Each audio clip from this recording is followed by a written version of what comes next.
Hello दोस्तों, good morning. मैं हूं शुभम और आप देख रहे हैं मेरे यूट्यूब चैनल नेचुरल ब्यूटी में आप सभी लोग का स्वागत है। तो दोस्तों आइए हम लोग प्रीवियस ईयर पेडागोजी के प्रीवियस ईयर क्वेश्चन स्टार्ट करते हैं।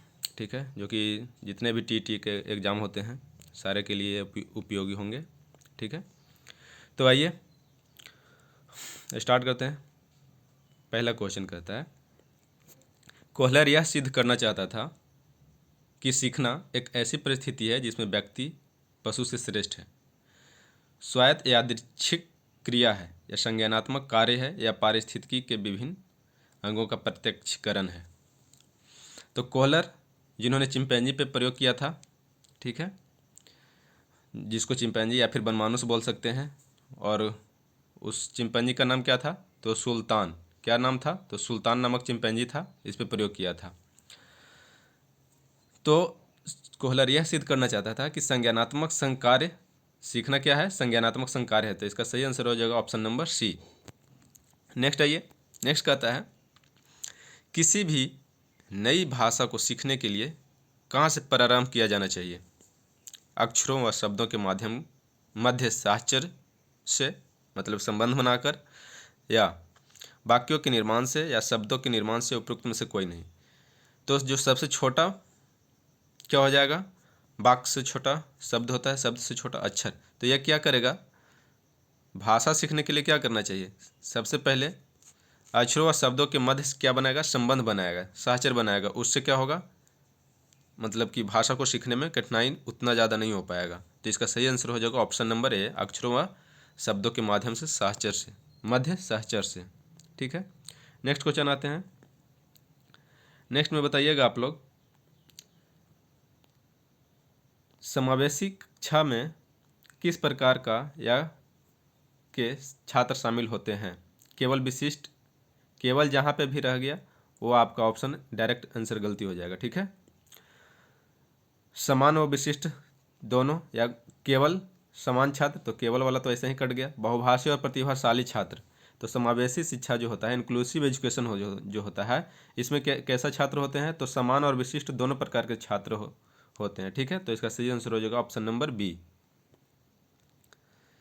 नेक्स्ट आइए,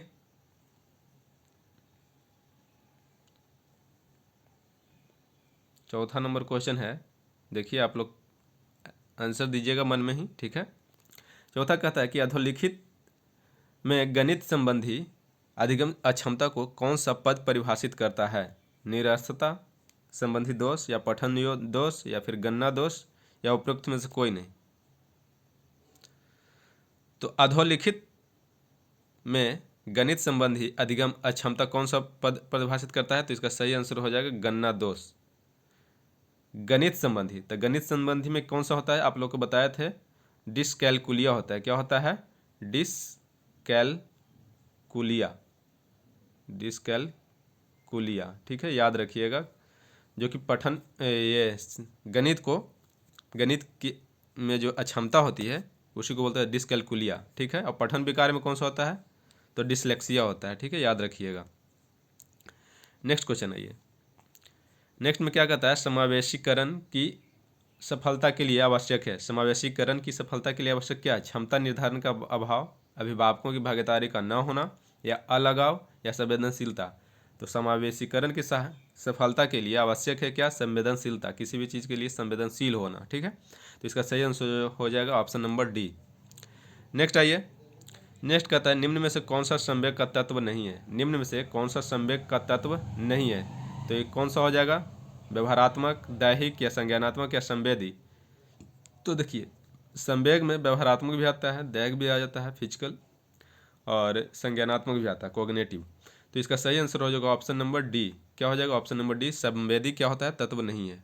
ठीक है, नेक्स्ट आइए, संज्ञानात्मक क्षेत्र का सही क्रम है। संज्ञानात्मक क्षेत्र का सही क्रम क्या है? ये बड़ा इंपॉर्टेंट है, एक नंबर आपको देकर जाएंगे। ठीक है, तो इसको कम से कम याद रखिएगा कि सबसे पहले क्या आएगा, उसके बाद क्या है, उसके बाद क्या है। तो इसका सही आंसर हो जाएगा ऑप्शन नंबर डी। पहले ज्ञान आएगा, फिर अवबोध आएगा, फिर अनुप्रयोग होगा, तब विश्लेषण होगा, तब उसका संश्लेषण होगा, लास्ट में क्या होता है? इवैल्यूएशन होता है, मूल्यांकन होता है। ठीक है, तो इसका सही आंसर हो जाएगा ऑप्शन नंबर डी। ध्यान में रखिएगा आप लोग एक क्रम क्या होगा, सबसे पहले उसका क्या होना चाहिए, नॉलेज होना चाहिए, फिर अबोध, फिर अनुप्रयोग, उसका विश्लेषण करेगा मतलब कि सिंथेसिस, फिर एनालिसिस करेगा, ठीक है, फिर क्या करेगा, उसका मूल्यांकन करेगा। नेक्स्ट आइए,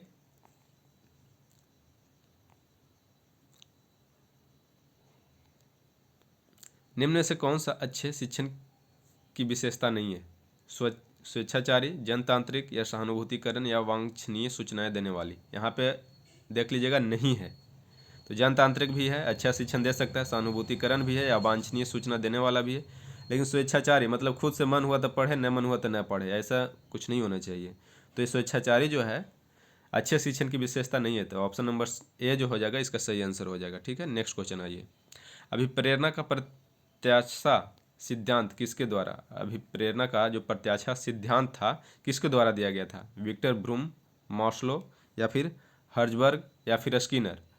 तो अभिप्रेरणा का जो प्रत्याशा सिद्धांत दिया गया था ये किसके द्वारा दिया गया था, विक्टर ब्रूम के द्वारा दिया गया था। ऑप्शन इसका क्या हो जाएगा, ऑप्शन नंबर ए सही हो जाएगा। नेक्स्ट आइए, अग्रिम व्यवस्थापक प्रतिमान किस परिवार से संबंधित है, अग्रिम व्यवस्थापक परिमान किस परिवार से संबंधित है, व्यक्तिगत परिवार, सामाजिक अंतःक्रिया, सूचना प्रक्रियाकरण या व्यवहार परिमार्जन। तो अग्रिम जो व्यवस्थापक प्रतिमान है ये किस परिवार से संबंधित है, तो यह सूचना प्रक्रियाकरण से संबंधित है, तो इसका सही आंसर हो जाएगा ऑप्शन नंबर सी। नेक्स्ट आइए, नेक्स्ट में कहता है कि कौशलों के स्थानांतरण के लिए कौन सा उपयोगी है, कौशल अंतरण के एक गति है, कौशल अंतरण एक गति है ना कि उद्देश्य, रेखीय अभिक्रमक या शाखीय अभिक्रमक या तैयारी और अर्जन। तो देखिए कौशलों का अधिक स्थानांतरण मतलब कि स्किल का क्या होता है, ट्रांसफॉर्मेशन। तो ट्रांसफॉर्मेशन कब होगा, तो कौशल अंतरण एक गति है, क्या है वो, गति है ना कि उद्देश्य, तो इसका सही आंसर हो जाएगा ऑप्शन नंबर ए। नेक्स्ट आइए, निम्न में से कौन सा शिक्षण का सूत्र नहीं है, निम्न में से कौन सा शिक्षण का सूत्र नहीं है, सरल से कठिन ये तो है, अनिश्चित से निश्चित या फिर ज्ञात से अज्ञात बोलते हैं, अज्ञात से ज्ञात की ओर, दृश्य से अदृश्य की ओर, और एक है निगमन से आगमन की ओर।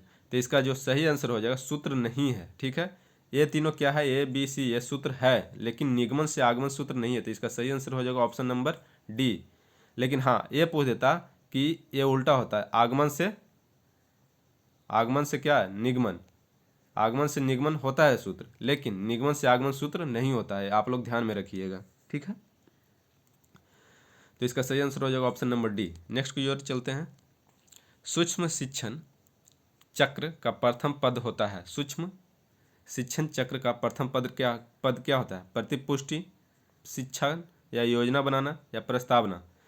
तो देखिए सूक्ष्म शिक्षण जो होता है जिसको माइक्रो टीचिंग बोलते हैं, उसका जो प्रथम पद होता है वो क्या होता है, योजना बनाता है, किसी भी चीज़ के बारे में योजना बनाता है, तो इसका सही आंसर हो जाएगा ऑप्शन नंबर सी। ठीक है, अब बताइए नेक्स्ट क्वेश्चन है, निम्न में से कौन सा अवबोध स्तर के शिक्षण में शामिल है, अवबोध स्तर के शिक्षण में शामिल है, पृथक्करण, अनुप्रयोग, तुलना या फिर अन्वेषण। तो अन्वेषण जो है अवबोध स्तर के शिक्षण में शामिल है, ऑप्शन नंबर डी सही हो जाएगा इसका। नेक्स्ट आइए, शैक्षिक सुधारों में प्रभावी विकेंद्रीकरण तभी संभव होगा जब खंड व संकुल संदर्भ केंद्रों की भागीदारी बढ़े, स्थानीय संदर्भ व्यक्ति उपलब्ध हो या अध्यापकों के पास संसाधन और प्रासंगिक सामग्री भी मौजूद हो। सही उत्तर चुनना है इसको में कौन कौन होगा या कौन कौन नहीं होगा। तो देखिए शैक्षिक सुधारों में जो प्रभावी विकेंद्रीकरण तभी संभव होगा जब खंड व संकुल संदर्भों की केंद्रों की भागीदारी बढ़ेगा, ये सही है, स्थानीय संदर्भ में व्यक्ति क्या करेगा, उपलब्ध हो, और अध्यापकों के पास संसाधन और प्रासंगिक सामग्री भी मौजूद हो। तो इसका सही आंसर हो जाएगा option number D, A B और सी तीनों हो जाएगा। ठीक है, नेक्स्ट आइए, एक छात्र पढ़ रहा है, उसका नाम लेकर किसी ने बुलाया, कोई छात्र है ये क्या कर रहा है, बेचारा पढ़ रहा है और इसका नाम लेकर जैसे पुकारा, मान के चलिए कि ये शुभम, तो इसको नाम लेकर कोई पुकारा, और शुभम सुनो, तो निम्न में से किस संवेदना द्वारा वह क्या करेगा, प्रकट करेगा?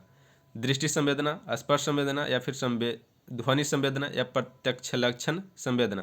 तो इसका सही आंसर हो जाएगा ऑप्शन नंबर सी, ध्वनि संवेदना के द्वारा क्या करेगा वो अपना मतलब कि संवेदना प्रकट करेगा। ठीक है, ऑप्शन नंबर सी इसका सही आंसर हो जाएगा। नेक्स्ट क्वेश्चन की ओर आते हैं हम लोग। नेक्स्ट कहता है पियाजे के सिद्धांत के अनुसार प्राक संक्रियात्मक अवस्था की अवधि क्या है? प्राक संक्रियात्मक की अवधि की अवस्था क्या है? 4 से 8 साल, जन्म से 2 साल, या 2 से 7 साल, या 5 से 8 साल? तो देखिए प्राक संक्रियात्मक क्या हो जाएगा, तो इसका जो हो जाता है 2 से 7 साल हो जाता है। क्या होता है? 2 से 7 साल प्राक संक्रियात्मक अवस्था जीन पियाजे के सिद्धांत के अनुसार होता है। इनकी 4 अवस्थाएं होती है, नेक्स्ट वीडियो में बता देंगे। ठीक है, या फिर 4 अवस्थाएं क्या क्या होती है आप लोग कमेंट बॉक्स में कमेंट करके बताएं। ठीक है, नेक्स्ट आइए। नेक्स्ट में कहता है निम्न में से कौन सी बाद की बाल्यावस्था के बौद्धिक विकास की विशेषता नहीं है? मतलब कि उत्तर बाल्यावस्था की बोल सकते हैं। यहाँ पे बाद की बाल्यावस्था को क्या, उत्तर बाल्यावस्था की बौद्धिक विकास की विशेषता नहीं है। भविष्य की योजना की सूझबूझ, विज्ञान की काल्पनिक कथाओं में अधिक रुचि, या बढ़ती तार्किक शक्ति, या फिर काल्पनिक भयों का अंत? तो इसका सही आंसर हो जाएगा ऑप्शन नंबर ए, भविष्य की योजना का सूझबूझ। यहाँ दिखाई दे रहा है कि नहीं, क्या है, विशेषता नहीं है, तो इसका सही आंसर हो जाएगा भविष्य की योजना के सूझबूझ। ठीक है, तो दोस्तों देखिए नेक्स्ट क्वेश्चन है। नेक्स्ट क्वेश्चन में क्या है, इनमें से कौन मनोवैज्ञानिक भाषा विकास से संबंध है? पावलोव, बिन्ने, चॉम्स्की, या मास्लो? तो भाषा विकास से मतलब कि लैंग्वेज डेवलपमेंट से जो संबंधित है ये चॉम्स्की, नॉम चॉम्स्की होते हैं, जो कि भाषा विकास से होते हैं। तो इसका सही आंसर हो जाएगा ऑप्शन नंबर सी। ठीक है, नेक्स्ट क्वेश्चन की ओर आइए। नेक्स्ट में कहता है कि थॉर्नडाइक अपने सिद्धांत को किस शीर्षक से सिद्ध किया? तो थॉर्नडाइक अपने सिद्धांत को किस शीर्षक से सिद्ध किया? तो इनका जो शीर्षक जो मतलब कि नाम है वो क्या है, अधिगम के प्रयास एवं भूल, मतलब कि प्रयास एवं त्रुटि सिद्धांत जो होता है, इससे क्या किया, उन्होंने सिद्ध किया। ठीक है, नेक्स्ट क्वेश्चन की ओर आते हैं हम लोग। तो दोस्तों देखिए थॉर्नडाइक ने अपने सिद्धांत को किस शीर्षक से सिद्ध किया था? तो ये हो गया आपका अधिगम के प्रयास एवं भूल सिद्धांत। अगर थॉर्नडाइक का आप लोग वीडियो मतलब कि सिद्धांत नहीं देखे हैं तो मेरे प्लेलिस्ट में जाकर देख लीजिएगा। थॉर्नडाइक के क्या है, ट्रायल एवं एरर थ्योरी इसको बोलते हैं, प्रयास एवं भूल का सिद्धांत या फिर त्रुटि का सिद्धांत। ठीक है, नेक्स्ट आइए। गिरोह अवस्था किस आयु वर्ग एवं विलंब विकास से संबंधित है? गिरोह अवस्था मतलब कि उस अवस्था में क्या करता है, बच्चा लोग अपना गिरोह बना लेता है कि ये मेरा गिरोह है। ठीक है, 16 से 19 वर्ष एवं नैतिक, या फिर 3 से 6 वर्ष भाषा, 8 से 10 वर्ष एवं समाजीकरण, और 16 से 19 वर्ष एवं संज्ञानात्मक। तो देखिए 8 से 10 वर्ष वाले बच्चे जो होते हैं वो समाजीकरण मतलब कि उनमें स्टार्ट हो जाता है। ठीक है, तो ये होते हैं अपना एक गिरोह बनाते हैं। क्या बनाते हैं? गिरोह बनाते हैं। ठीक है, तो इसका सही आंसर हो जाएगा ऑप्शन नंबर सी सही हो जाएगा। ठीक है, नेक्स्ट क्वेश्चन की ओर आइए। पियाजे के अनुसार संज्ञानात्मक विकास की तृतीय अवस्था निम्न में से कौन सी है? तृतीय अवस्था निम्न में से कौन सी है? औपचारिक संक्रियात्मक अवस्था, पूर्व संक्रियात्मक अवस्था, या मूर्त संक्रियात्मक अवस्था, या संवेदनात्मक या फिर संवेदी पेशीय गामक अवस्था जिसको बोलते हैं। तो देखिए ये इसमें 4 ठोका मतलब चारों दिया हुआ है, लेकिन इसका सही आंसर हो जाएगा मूर्त संक्रियात्मक अवस्था। पहला क्या होता है? संवेदी पेशीय अवस्था, ये पहला नंबर पे आता है। सेकंड पे क्या आता है आपका? पूर्व संक्रियात्मक अवस्था जिसको बोलते हैं प्री ऑपरेशनल, इसका सेकंड नंबर पे आ जाता है ये। ठीक है, इसका क्या हो जाता है? सेकंड नंबर पे आ जाता है। और थर्ड नंबर पे क्या आता है? थर्ड नंबर पे आपका आ जाता है ये मूर्त संक्रियात्मक, और ये चौथा नंबर पे आता है अमूर्त या फिर औपचारिक। तो चौथा नंबर क्या हो जाएगा? औपचारिक संक्रियात्मक अवस्था या फिर अमूर्त संक्रियात्मक अवस्था जिसको बोलते हैं। ठीक है, sensory motor stage, pre operational stage, sensory motor stage, pre operational stage, फिर मूर्त संक्रियात्मक का, फॉर्मल और इनफॉर्मल। ठीक है, नेक्स्ट आइए। नेक्स्ट में कहता है निम्न में से अधिगम में योगदान देने वाले मनोवैज्ञानिक कारकों में कौन सा शामिल नहीं है। यहाँ पे ध्यान दीजिएगा, कौन सा शामिल नहीं है। अधिगम की इच्छा, प्रेरणा, रुचि, विषय वस्तु का स्वरूप, तो शामिल कौन सा नहीं है, तो इसका सही आंसर हो जाएगा ऑप्शन नंबर डी। नेक्स्ट आइए, निम्न में से सामाजिक मूल्य कौन सा है। तो निम्न में से सामाजिक मूल्य कौन सा है, तो इसका सही आंसर हो जाएगा सहायता परक व्यवहार। बाकी सब है प्राथमिक लक्ष्य, मूल्य, प्रवृत्ति और आक्रामकता की आवश्यकता। ये सब क्या है, सामाजिक मूल्य नहीं है। और यहाँ पे कौन सा है, सामाजिक मूल्य कौन सा है, तो ये सहायता परक जो व्यवहार है सामाजिक मूल्य है। नेक्स्ट आइए, पक्ष अन्वेषण तथा साधन साक्ष्य विश्लेषण निम्न से किसके उदाहरण हैं। तो इसका सही आंसर हो जाएगा ऑप्शन नंबर ए, स्वतः शोध। इसका सही आंसर हो जाएगा स्वतः शोध। ठीक है, देखिए नेक्स्ट क्वेश्चन, सीखने के वक्र अभ्यास। ठीक है, सीखने के वक्र अभ्यास द्वारा सीखने की मात्रा, गति और प्रगति की सीमा को साफ प्रदर्शित करता है। यह किसने कहा था, यह किसने कहा था, तो बताइए आप लोग। इस क्वेश्चन को आप लोग कमेंट बॉक्स में कमेंट करके बताइए। ठीक है, आइए नेक्स्ट क्वेश्चन की ओर।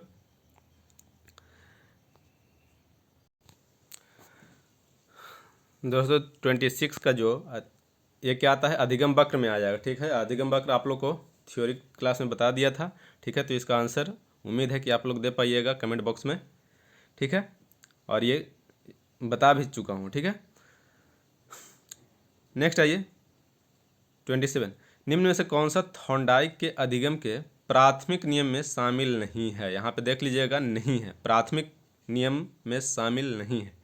कौन सा है, सहचरात्मक स्थानांतरण का नियम, अभ्यास का नियम, प्रभाव का नियम या तत्परता का नियम। तो देखिए थॉर्नडाइक का जो होता है 3 ठो क्या होता है, प्राथमिक नियम होता है। क्या होता है, प्राइमरी। ठीक है, और 5 ठो क्या होता है, गौण नियम होता है। क्या होता है, गौण नियम होता है। ये ध्यान में रखिएगा आप लोग। तो 3 ठो जो प्राथमिक नियम होता है वो क्या क्या होता है, अभ्यास का नियम, प्रभाव का नियम या तत्परता का नियम। ये तीनों क्या होता है, आपका प्राथमिक नियम आता है। लेकिन सहचरात्मक स्थानांतरण का नियम क्या होता है, ये गौण नियम में आता है। तो यहाँ पे पूछ रहा है कि प्राथमिक नियम कौन सा नहीं है, तो इसका सही आंसर हो जाएगा ऑप्शन नंबर ए। क्या हो जाएगा, ऑप्शन नंबर ए सही हो जाएगा। सहचरात्मक स्थानांतरण का नियम शामिल नहीं है प्राथमिक नियम में। ठीक है, नेक्स्ट आइए। अगर थ्योरी नहीं देखे हैं तो थॉर्नडाइक का आप लोग को थ्योरी में बता चुका हूँ, वहाँ जाकर देख सकते हैं। ठीक है, प्लेलिस्ट में जाकर देख लीजिएगा मेरा। नेक्स्ट क्वेश्चन है, अनुकूलित अनुक्रिया सिद्धांत किसके अनुकूलन पर बल देता है। अनुकूलित अनुक्रिया सिद्धांत किसके अनुकूलन पर बल देता है, तर्क, व्यवहार या चिंतन या अभिप्रेरणा। तो अनुकूलित अनुक्रिया सिद्धांत जो है ये किस पे बल देता है, तो व्यवहार पे बल देता है। इसका सही आंसर हो जाएगा ऑप्शन नंबर बी। ठीक है, नेक्स्ट क्वेश्चन आइए। क्रिया प्रस्तुत क्या है, क्रिया प्रस्तुत अनुबंधन का दूसरा नाम क्या है। क्रिया प्रस्तुत अनुबंधन का दूसरा नाम क्या है, समीपस्थ अनुबंधन, नैमित्तिक अनुबंधन या प्राचीन अनुबंधन या फिर चिन्ह अनुबंधन। तो क्रिया प्रस्तुत अनुबंधन का जो दूसरा नाम है ये आप लोग को भी बता चुके हैं, नैमित्तिक अनुबंधन। इसका क्या है, ऑप्शन नंबर बी सही हो जाएगा, दूसरा नाम है। ठीक है, नेक्स्ट क्वेश्चन की ओर आते हैं हम लोग। निम्न में से कौन सी अधिगम की एक विशेषता नहीं है। निम्न में से कौन सी अधिगम की एक विशेषता नहीं है। पहला है, अधिगम का अवलोकन प्रत्यक्ष रूप से किया जा सकता है, या अधिगम व्यवहार में अपेक्षाकृत अस्थायी परिवर्तन होता है, या अधिगम प्राणी की अभिवृद्धि है, या फिर अधिगम एक लक्ष्योन्मुखी प्रक्रिया है। तो यहाँ पे बोल रहा है कि कौन सी विशेषता नहीं है, अधिगम की कौन सी विशेषता नहीं है। तो इसका सही आंसर हो जाएगा ऑप्शन नंबर ए, अधिगम का अवलोकन प्रत्यक्ष रूप से किया जा सकता है। अधिगम का क्या होगा, अवलोकन प्रत्यक्ष रूप से किया जा सकता है। ठीक है, इसका सही आंसर हो जाएगा ऑप्शन नंबर ए। दोस्तों आज के लिए इतना ही। अगर वीडियो अच्छा लगा होगा तो लाइक कीजिए, सब्सक्राइब कीजिए और अपने दोस्तों में शेयर करते रहिए। ठीक है, मिलते हैं फिर नेक्स्ट प्रैक्टिस सेट में, नेक्स्ट वीडियो में। तब तक के लिए धन्यवाद।